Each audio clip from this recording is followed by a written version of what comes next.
এই যে আর্জেন্টিনার খেলা উপলক্ষে আজকে আয়োজন করছে। এই আপনারা কি উপলক্ষে খাইতেছেন? আমি ব্রাজিলের সাপোর্টার, আর্জেন্টিনার বিপক্ষে খেলে খেতেছি। বুঝতে পারছি। আপনি? চাইছিলাম আমি আর্জেন্টিনা। আজকের যে আয়োজন সভাপতি হলো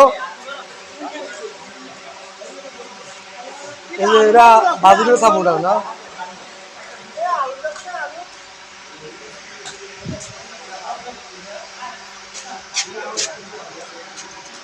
আজকে আমরা আয়োজন কমিটির সভাপতির সাথে সাক্ষাৎ নিব।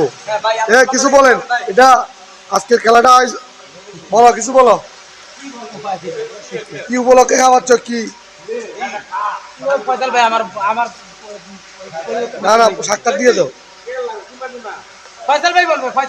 বলেন আজকে কি উপলক্ষে খাওয়াইতেছে? আলহামদুলিল্লাহ, যে উপলক্ষে খাওয়াইতেছে আল্লাহ কবুল করুক। যে উদ্দেশ্যে খাওয়াইতেছে, যে খাওয়াইতেছে আল্লাহ তার মনের আশা পূরণ করুক। এই খানা খাইয়ে একসাথে আপনার অনুভূতি? একবারে বাজে, খুব ভালো লাগতেছে। আমরা খুব আনন্দিত। আজকে আর্জেন্টিনা জিতছে, আসলে এই উপলক্ষেই আমাদের এই আয়োজনটা করা। ইনশাআল্লাহ সামনে ম্যাচ যদি জিতে আরো ভালো কিছু করবো, এটাই আপনাদের কাছে। আচ্ছা, আমি তো এখানে দেখতেছি ব্রাজিলের সাপোর্টারও আছে। তারা আমাদের মেহমান, সমস্যা নাই। হ্যাঁ, তারা আমাদের মেহমান, প্রতিপক্ষ হিসেবে দল থাকবেই। আমি বলতে সবাই আমরা ভাই ভাই। ভাই তার কিছু বলার সুযোগ দেন। দেন।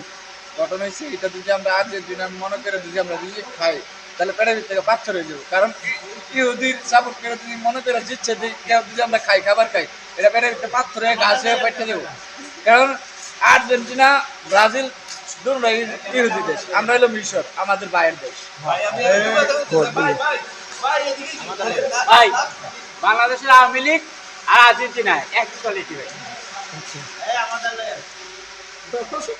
একটা জিনিস বলি, একটা জিনিস মনে হয়েছে যে যখন ব্রাজিল হারিয়ে গেছে তখন মনে হয়েছে বাংলাদেশের সব ছেলে পেলে হয়ে গেছে রেফারি রেফারি রেফারি রেফারি ভুল করছে, রেফারি এটা করছে। কিন্তু ব্রাজিল যখন মাঠে ছিল তখন কোনো রেফারি ছিল না, সবাই ভালো, সব রেফারি ভালো ছিল। আর ব্রাজিল বাদে গেছে তখন সব বাংলাদেশের সকল প্লেয়াররা রেফারি গেছে, সকল লোকজনই রেফারি গেছে। এখন রেফারির সংখ্যা এত বেশি গেছে, আর্জেন্টিনার ফিফার উচিত বাংলাদেশের সকলকে রেফারি দেওয়া।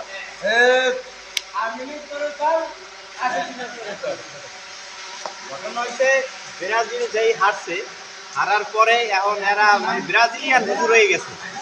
মূল কথা হচ্ছে যে এরা এমন এমন দল করে যে আর্জেন্টিনা সাপোর্টার মন্তব্য শুনুন কি বলে। একটা দলই হারছে, এখন শেষ মাস এরা কি করবে দিশাহারা। এখন মুসলিম টানতেছে যে মুসলমানের দেশ মিশর, এবং এরা মুসলমানের রাষ্ট্র করে। এখন হচ্ছে এক কথা এরা বুঝতে পারি হয় না, এরা হুজুর হয়ে গেছে, ব্রাজিলিয়ান হুজুর। মূল কথা হচ্ছে এটা। আজকের মন্তব্যটা সবার খুব ভালো লাগলো, যে রাজার মতো স্বাধীন দেশ হিসেবে স্বাধীনভাবে মন্তব্য করছে। তবে সবাই ভিডিওটা শেয়ার করে দিবেন আর কমেন্ট বক্সে আপনাদের মতামত জানাবেন।